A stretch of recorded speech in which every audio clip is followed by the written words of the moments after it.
Bon bah voilà, bonjour. Donc beaucoup de monde m'ont demandé pour les traverses comment j'avais procédé pour les traverses. Certains pensaient que je les avais achetées chez Decathlon, mais en fait non.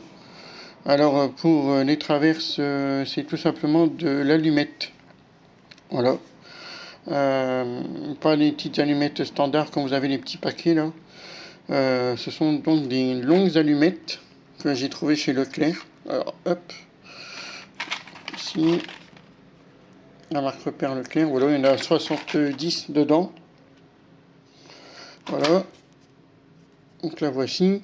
L'avantage qu'elles ont, c'est que le hasard a bien fait les choses, c'est qu'elles ont la même largeur que les traverses en HO, à ceci près que niveau hauteur, il y a un tout petit peu plus. Voilà. Donc il faut juste les poncer légèrement. Ensuite les mettre à la longueur que vous désirez, donc 3 cm en général pour une traverse. Et puis ensuite, pour arriver à ce résultat-là, c'est tout simplement gratter le bois avec une pointe. Ensuite, j'ai mis du noir de chez Vallejo. Laisser sécher correctement. Je suis passé ensuite avec du Aka. Donc là, c'est le 782. Désolé, il s'efface.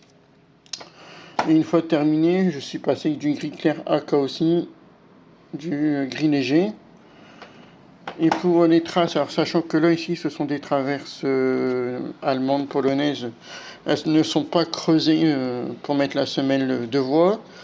J'ai juste pris la pointe, j'ai positionné la traverse ainsi. Voilà. J'ai fait mes 4 trous de fixation pour la semelle et les fixations de crampons de rail. Et avec du pigment que j'ai acheté à l'époque dans un magasin en Belgique. Voilà, j'en suis venu à faire les traces de rouille au niveau des fixations sur les rails. Voilà, voilà, c'est la petite explication du jour. Ceux qui me demandent si c'était des décapodes ou pas, non, non, c'est pas du tout des décapodes, c'est du fait maison.